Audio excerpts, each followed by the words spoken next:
Good morning and welcome to Wednesday. Thanks very much for being here. Thanks for coming back, those of you that were here before, and thanks for being here if you haven't. My name is Jim Way. I'm Executive Director of AAS. We're really happy to have you all here, and hopefully you're enjoying the conference and all the networking and all these great discussions. I'd like to first off just make sure that we thank our sponsors for making this happen. Raytheon, our gold sponsor, L3 Harris, our silver sponsor, and our two bronze sponsors, Rolls-Royce and Voyager. We had a great reception on Monday night, thanks to Blue Origin. Our breaks out there during the days are sponsored by Leidos. Our lanyards, obviously, sponsored by BWX Technologies, and a tremendous supporter of the conference overall, the Aerospace Corporation. Thanks to all of you. And we collaborate on this, so we couldn't do it alone. We work extensively with the team at NASA Glenn. We have a lot of volunteers from NASA Glenn helping us out, which is great, and in putting the whole program together. And of course, our very gracious hosts here at Case Western Reserve University. Fantastic facility, and they make it all possible. And the whole team here, including Mark on the AV back there, and our guys doing the webinar behind the scenes and everything like that. So we thank all of them. We put this together with a pretty broad and diverse planning committee. They're all listed there. Our chairs, Marty Schaefer from NASA and Steve Witkowski from Moog. Thank you to both of you and the entire planning committee for putting this together. They do this, an hour a week for several months to make this all happen, and so we really appreciate their time and effort. And I'll just put a plug if you want to. We'll talk about that a little bit more in a bit about getting involved. Real quick on Q&A, there are mics in the room. Please don't hesitate to ask questions. That's what we're here for. That's what the panels are here for. That's what they want. We want engaged discussion. So step up to a mic to make it known that you have a question, and we'll make that happen. And for those of you online, please use the Q&A tool in Zoom. Raise your hand, and we'll look for that and ask your question on your behalf.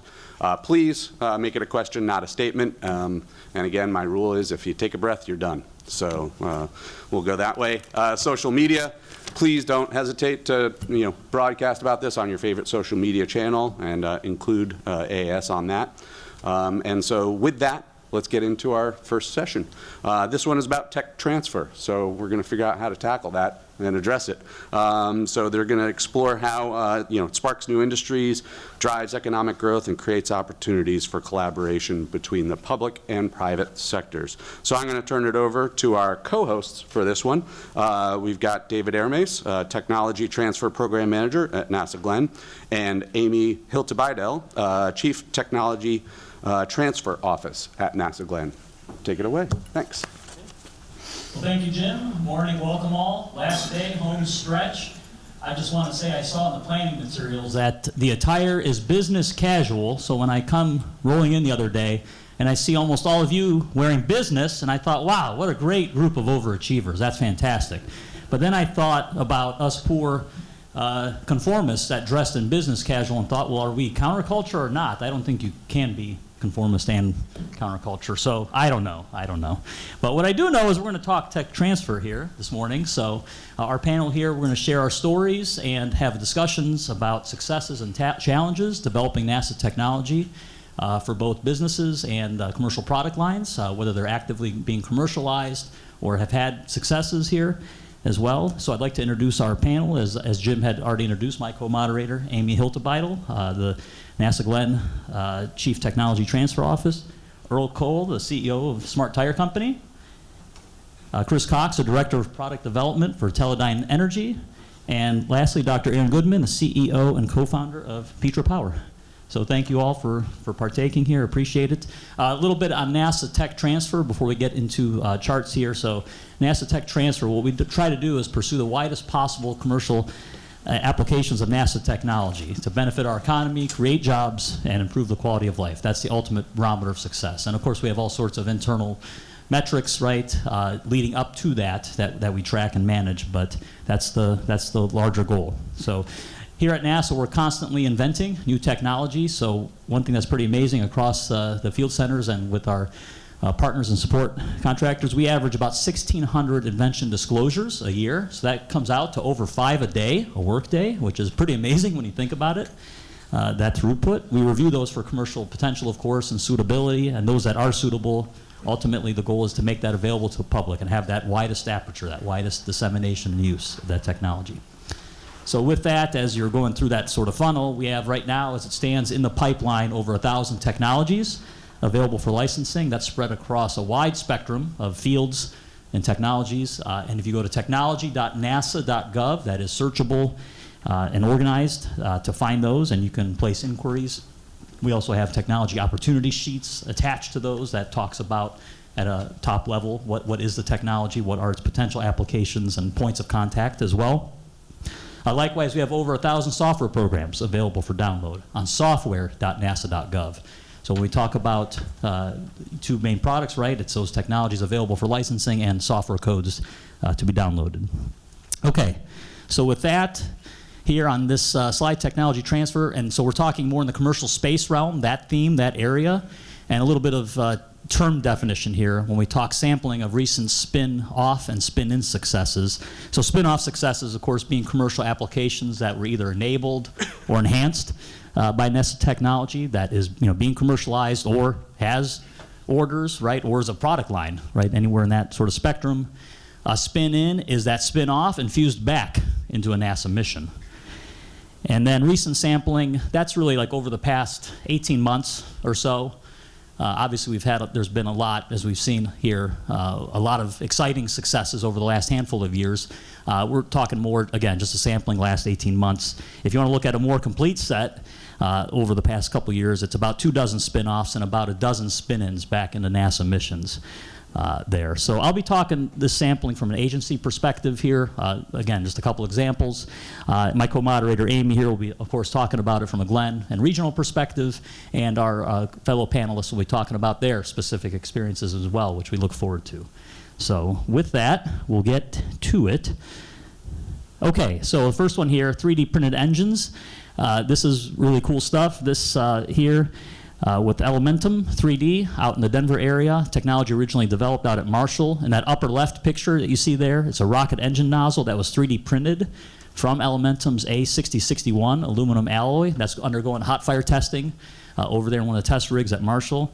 And so A6061, it's one of the world's most used aluminum alloys, but this work really enabled it and made it available for large-scale 3D printing in industries even beyond aerospace. So that's a pretty big news there. On the right picture there that you see, it looks heated there. That's a laser-powered directed energy deposition 3D printer that additively manufactured that large-scale rocket engine nozzle from this alloy. So building that component up. Really, the flow is right and then left, of course. But this work got the attention of Ball Aerospace, which now they're using the same alloy to print some of their large satellite components. So that's a great story right there. And then Elementum 3D, they've got customer bases in other applications, microchip manufacturing industry to handle caustic materials where aluminum's used, and some of those components, Formula One race cars to replace heavier steel parts with more lightweight yet rigid enough structures.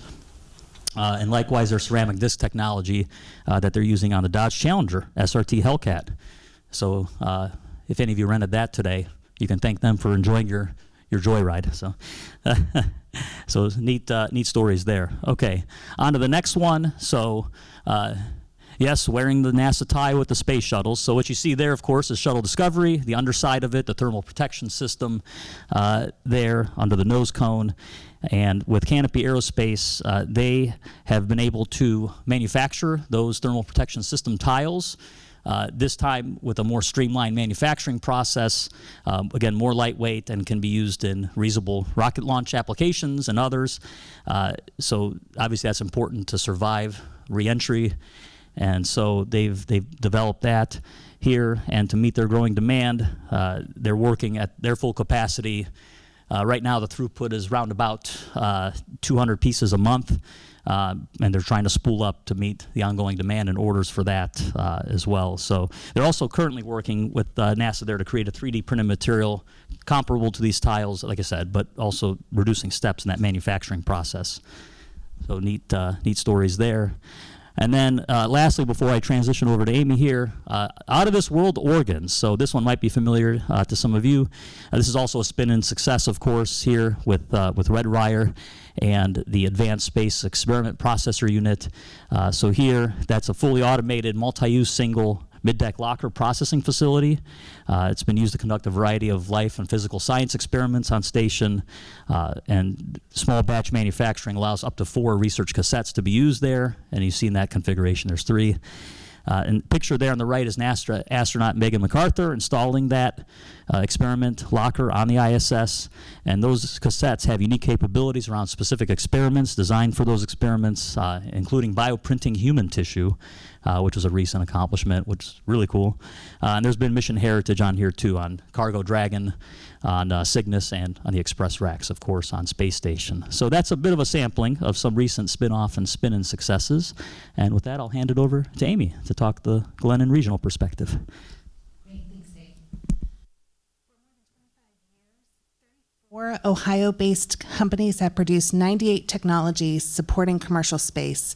Over the same time frame, NASA Glenn has executed 259 license agreements to 197 companies and universities in the United States to commercialize 220 NASA-developed technologies. Today, we'll hear from 3 companies working with NASA-developed technologies to solve critical problems through unique commercial products. First, I want to highlight 2 recent commercialization projects that demonstrate how licensing partnerships with industry provides novel solutions for industry while contributing to the advancement of NASA's technology development to support its missions. First is GRX-810, initially developed in response to requests for a material solution more durable, 3D printed aircraft engine components. NASA Alloy GRX-810 represents innovations that enable the manufacture of new materials that can handle radiation better, metals that better withstand the heat of new propulsion technologies, and faster and more efficient air and spacecraft. In May of 2024, 4 American companies were granted co-exclusive licenses to produce and market GRX-810 material. And if you're interested in this material, I am happy to make an introduction for you. The second example is small spacecraft electric propulsion. NASA Glenn is a pioneer and leader in electric propulsion. Researchers approached the Technology Transfer Office requesting a strategy for increasing U.S. competitiveness in electric propulsion engines in the sub-kilowatt thrust levels. The team created a robust strategy to offer to U.S. industry a no-cost license agreement supported by well over 50 years of research that we call the Compendium of Knowledge. We have 4 U.S. commercialization partners, and if you're interested, I'm happy to make an introduction for you. Next, we're going to hear from Earl and his experience working with NASA.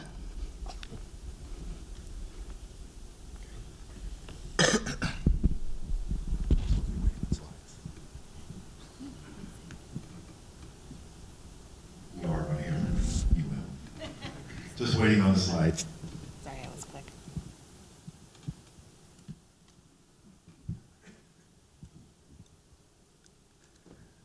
This is, we're not going to see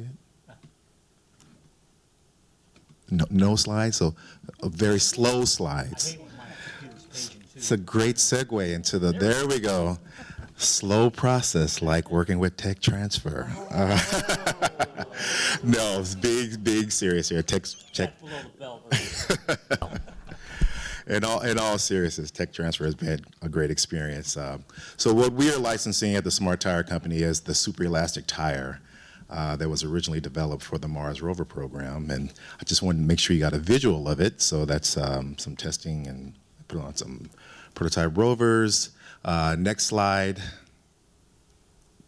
Or do I have to use? Okay. We did not rehearse for this, so I don't have any notes. But what we're doing with that technology is how we're commercializing it is still through space exploration, micromobility, cycling, automotive, and aircraft. So we are taking this concept of this airless tire using a shape memory alloy called nitinol and using that as the infrastructure for tires. So with that comes no more flats, more fuel efficient tires, better roller resistance. You just name it. Just imagine a tire that lasts like 5 to 6 times longer than a standard tire. So it's very consumer friendly. And next slide will be this. This is me.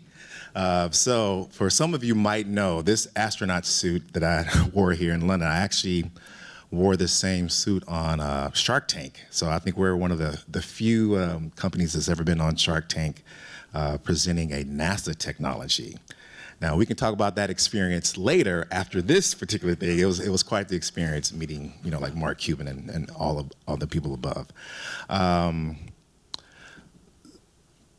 So that's it I'll have. So yeah, that's a Smart Tire company. So Airless Tires, working with Tex Transfer has been fantastic. Amy's been great, and yes, I have my little joke. But yeah, being a startup, when you're smaller, you have to be very nimble and move really fast.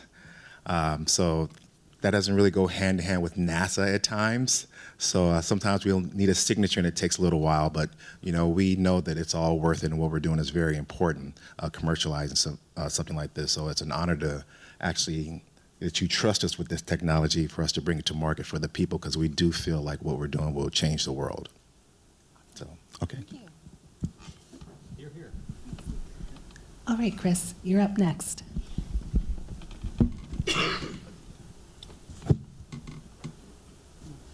Good morning, everybody. First, before I start, let me just quickly say thanks to Jim and AES for the opportunity to be here, for CASE for hosting, and really appreciate the partnership that we at Teledyne Energy, or TESI, have had with NASA Glenn for over 2 decades now. It's really been invaluable to us. So let me just quickly introduce who we are, and I wanted to make sure that I brought some pictures of the hardware. So Teledyne Energy Systems is headquartered in Hunt Valley, Maryland. We're part of Teledyne Technologies, the publicly traded multinational company. And Teledyne Technologies is comprised of approximately 100 small businesses. They just acquired their 100th business earlier this year. All kind of underneath this technology umbrella. So for me, I'm not representing a small business, but kind of a small business that's inside of a large business. So still needing to bake in the ROI and the business case for each of the projects that we propose. And we specialize in power systems for harsh environments.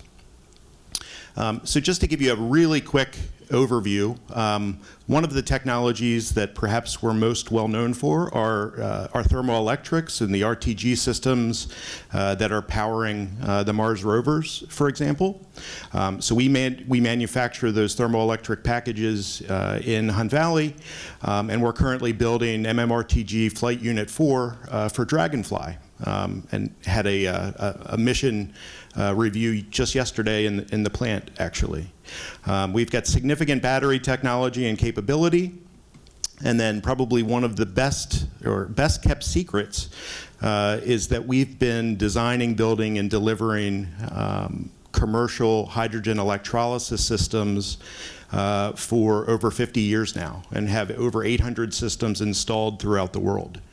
And then using that to dovetail to our tech transfer, we also are working to commercialize a fuel cell system that really utilizes some of the technology from NASA going back to about 2005, which specifically it was the pressurization system. It's a passive pressurization system for the fuel cell itself. And back in the early 2000s, that system was kind of a bolt-on to a fuel cell that we were working on with JSC. And through a Space Act agreement, we were able to work through that technology and actually integrate it into the fuel cell system that you see on the screen. A system very similar to this HEPS program We're really excited, is currently sitting in a rocket locker on New Shepard 35 in Texas. Hopefully we'll be launching here in September, and that'll allow us to advance the TRL of this system. So we're really excited about that. And from a link to NASA Glenn, in that perspective, we did a tremendous amount of qualification testing with the team at NASA Glenn and using those facilities earlier in the year. And that experience with the NASA Glenn team, both engineering, technology, technicians, and all through, has just been exceptional. So pending that success of that mission, we will advance to TRL-6 for the fuel cell system. And we are absolutely confident that the RTG technology, in addition to the fuel cell technology, are going to be two major components in being able to survive lunar night. So that's essentially the technology path that we are on. Now this air-independent fuel cell is certainly purpose-built for space, but we've been working to commercialize a version of that technology into a product that we call the Subsea Supercharger. This system uses that hydrogen fuel cell system, places it into a seaworthy cage, if you will, and allows you to deploy this at the bottom of the ocean so that the customer can have access to untethered energy in a remote sense and have that persistent energy available subsea to do things like either powering sensor networks, or in one case we've used it to successfully demonstrate that you can recharge an AUV without having that AUV need to surface, which increases the mission time and the durability of that system. So last, a couple just different pictures here. So in 2021, we did a demonstration of an early prototype in Norway powering a subsea pump. And then in 2022, again, this is our version to be fully commercialized. It's a 400 kilowatt hour system that was deployed and did some mission work for NOAA in Lake Michigan in 22. So a lot of things that we are excited by. And like I said, we're from a space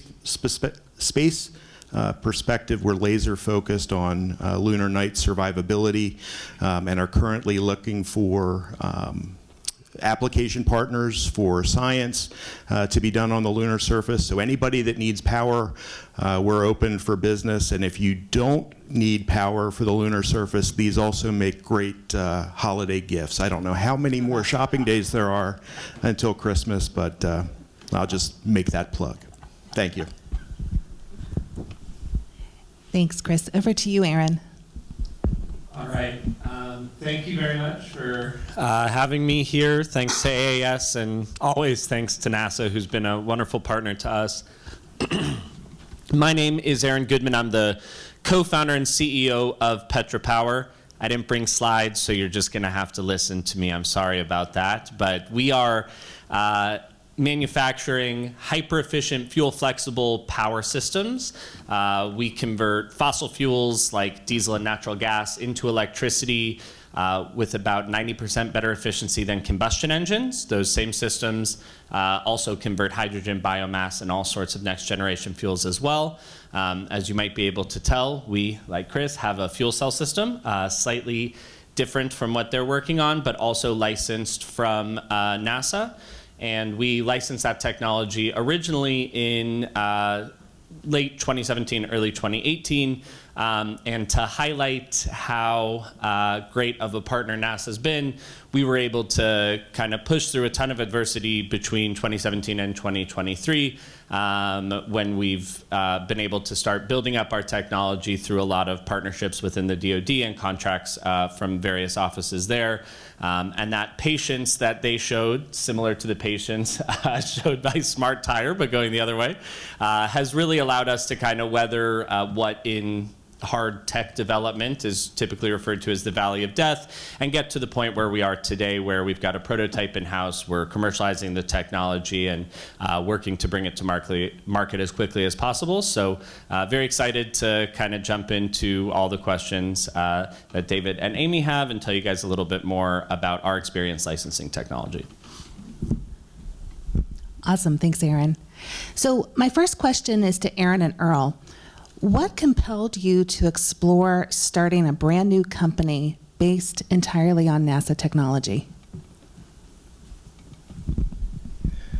Well, I guess you have to have a little bit of insanity to want to start any kind of company, let alone with NASA. For me and, the people that I work with, we were already NASA fans. You see that.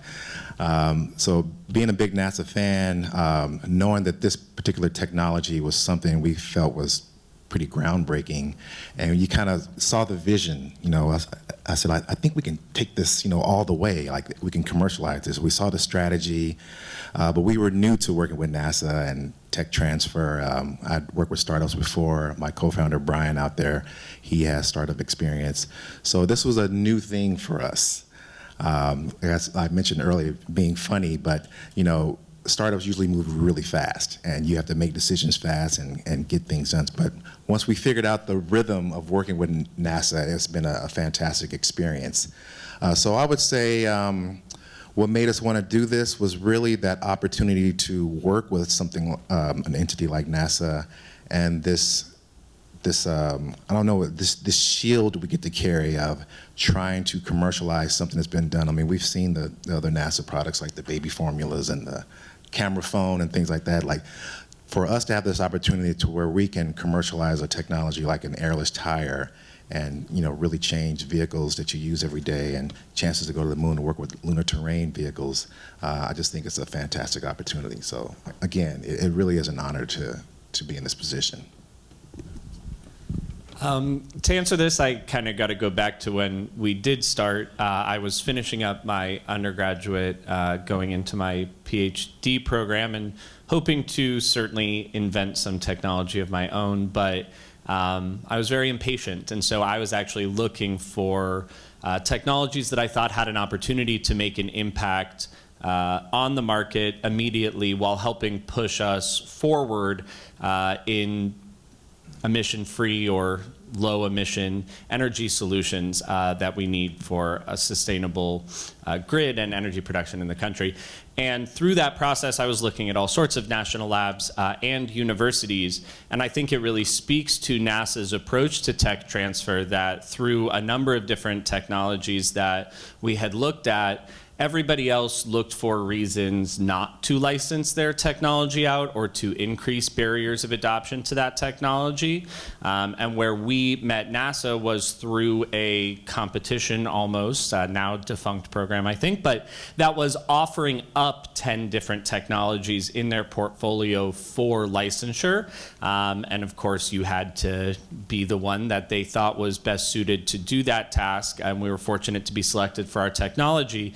But that openness and forward thinking in the way that NASA, Glenn certainly looks to license the technology was the only way we were able to do it, certainly, but also has been reflected in our ongoing relationship with them. We were then able to add 2 more patents to our portfolio that they actually brought to us and said, hey, you guys may like these, and they may fill out that patent kind of moat that you're building, and they were correct, of course, but it really made it easier for us on the entrepreneurial side to have a partner who was looking to put us in a position to succeed with that technology.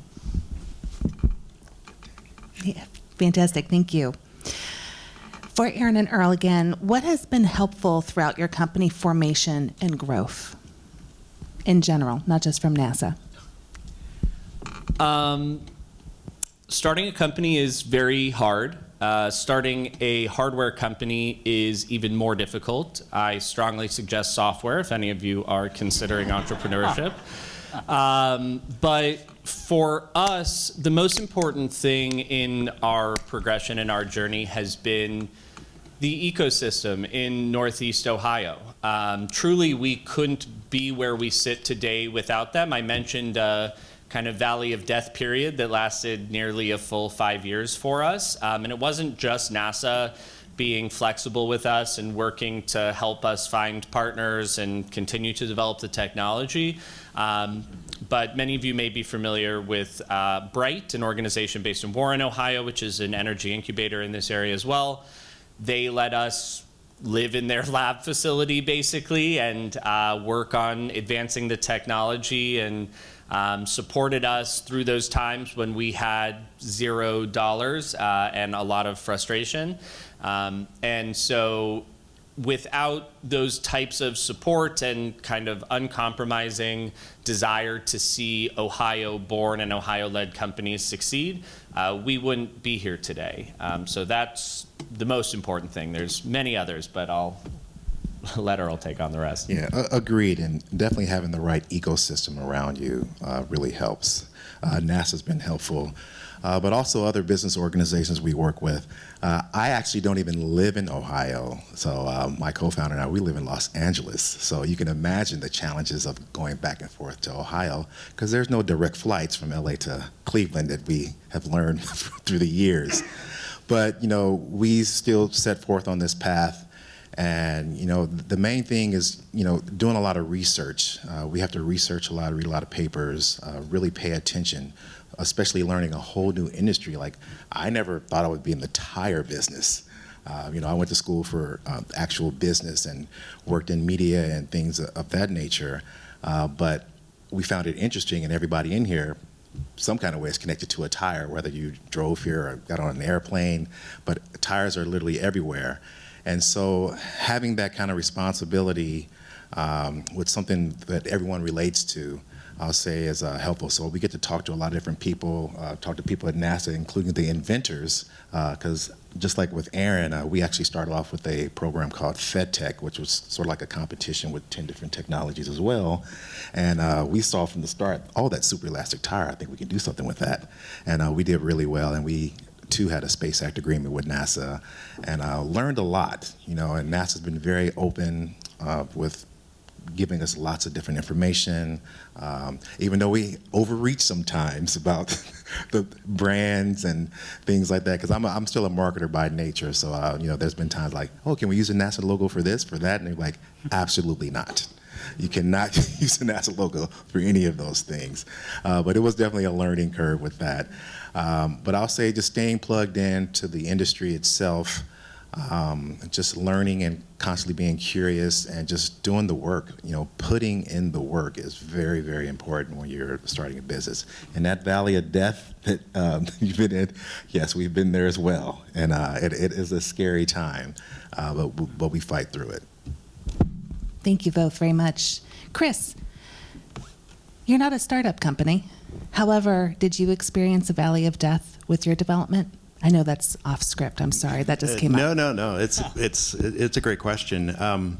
So our story, I'll just take a quick step back. So our story of kind of growth and adoption of the technology was that, so at the time, in going back to the early 2000s, we had already commercialized hydrogen electrolysis systems for terrestrial applications and been doing that for over 20 years. The fuel cell is clearly the flip side of that same coin. And what we saw in the time is the passive ejector system that NASA was working on was fundamentally cutting edge technology. It's world-class tech. And the ability to partner with NASA was, for all intents and purposes, very easy through a Space Act agreement. And we've been able to build on that with different patents and adding different capabilities into the system. To your question, Amy, is yes, through multiple times in the development of this, we either met technical challenges that were really, really difficult to resolve, or we had to temporarily pause some of that work because the business case wasn't there, the demand signal wasn't there, or perhaps we had something else and there was an opportunity cost to spending the resources to continue that technology. So yeah, For anybody that's been working with hydrogen, the hydrogen economy for the last 50 years has been 5 years away. We learned to adapt to that, and through persistence and I think some good business management, we've been able to continue the fight. Wonderful, thank you. Are there any questions in the audience?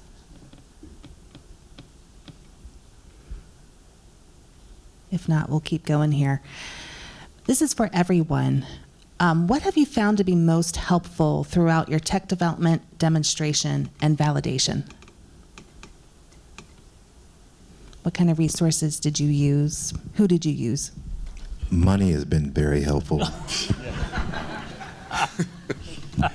Yes, because there are times where we don't have any. I would say like the things put in place now from, I'll say like starting a company 10, 15 years ago is different from a startup. So now we've tapped into sources like crowdfunding, which has really been helpful for us having that money to get past that valley of death. So I'll say like something like crowdfunding, like I guess this variety, instead of just going the normal path of venture capital, which can be challenging when you start off with a technology like this, when you think it's TRL 6 and it's really like TRL 1 or 2. So there's a lot of work you kind of have to do, and venture capital might not be interested in that. So I'll say what's been really helpful for us is crowdfunding. And if you want to donate to our crowdfunding campaign right now, just go to go ahead. I was just going to add to that. We've really appreciated the tipping point programs. That's really helped us to continue to advance some of that technology. And maybe the flip side, from a challenge perspective, is there's been inconsistent demand signals. I think various panels have kind of touched on that as well. So tipping point has given us a vehicle by which to continue that innovation and bring it towards the realization and full market commercialization. Yeah, I'm definitely with Earl. Money is extremely important. You can't build things without money. But beyond that, I do still fall back to ecosystem, especially here in Northeast Ohio. There's a number of good organizations for workforce development, for engineering services, for business development that have helped us take what seemed like a very daunting and challenging task and build support systems around individual elements of it that really help break it up and make it very obtainable. So a little bit of everything from the ecosystem, I would say. I want to say one more thing. Another thing that's very important, which no one will teach you, is how you tell your company's story. The brandability of it, like how do you brand it, how do you market it? That is probably number one when you're starting a company, is how are you going to tell that story? Because you have some pretty complex technologies working with NASA. You're talking about fuel cells or something you might do with astronauts, but how does that relate to the everyday person? So that was very important for us to know how we were going to control our narrative and tell the story. So that's all I want to say. Thank you, Earl. That is very important. Yes, sir. Chris, you were talking a little bit about tipping points. And what I was thinking about in my question here before, this is mostly for the industrial team. How do you recommend the initial partnering with the NASA organization? I think all of you have gone through a little bit different path, so it'd be interesting to hear what your thoughts are to maybe help some of the teammates out here who are saying, boy, I'd like to go do a partnership with NASA, but I have got zero clue how to start that. So maybe you can help with that. Yeah, thank you for the question. And in my opinion, or at least in my experience, it really does kind of boil down to that community, because this organization perpetuates a community that's very, very closely knit. And I would venture to guess that if you ask just about anybody in here who they needed to talk to identify a a program or a funding opportunity or somebody that has a need for something, that network can move really, really quickly. So a lot of the discussion that we have is around, okay, where do we start? What's our value proposition? But just quickly kind of networking, being in events like this, networking, talking about where you want to go and how you see your technology fitting, and then using that network to make those introductions to the folks that that can find a pathway for you.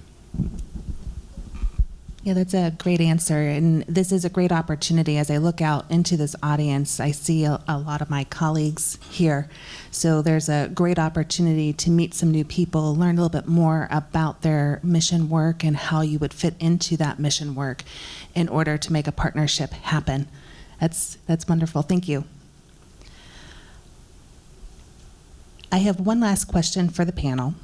And it's, what advice would you give to someone considering either a new start based on NASA-developed technology or partnering with NASA to develop a new product or service? I'll start. I already gave you my number one piece of advice, which is pick software. My number two piece of advice would be to be very purposeful about the business development in the early stages. What I mean by that is it's very easy to find a technology and become enamored or fascinated by how great it is or how technically advanced it is. But to start a company, there has to be product market fit. And I mean, I guess even before that, there has to be a product, not a technology. And so leading with the development of the business, and I mean that in terms of go-to-market strategy, I mean that in terms of financials and who's your customer and who are your competitors, all the very basic things. It's a necessary precursor, not necessarily something that can kind of be figured out on the fly. Now, things will always change. That's absolutely true. But in my opinion, it kind of needs to start from a solid foundation. So matching tech with business as opposed to finding tech and then hoping you can figure out where it fits in the marketplace. And I would just quickly add to that from an advice perspective is really work to identify your lead applications and your lead customers. Understanding who you're targeting. Is it the early adopter? Is it the fast follower? Those are probably different, have different business requirements in order to drive a customer success. And then lastly, I would say during that commercialization process, just be relentless about beating the cost out of your service, because you're going to run into cost pressure on day one of being commercialized. I'll piggyback off of that. Definitely identify your customer and what they want, and make sure you are building something that people want. We assume everyone wants a tire and everyone hates flats, so we're in a pretty good position. Another thing I'll say, it's a technology, it's not a product. So my advice is you still have to figure out what the product is, but you can't fall in love with the product. You have to fall in love with the actual problem. So the goal of any company is to provide a solution to a problem, not just building a product, because your product might change. You might have to pivot, but you still have to chase that problem and find a solution. So that's my advice. I like that. Fall in love with the problem. That was great. Awesome.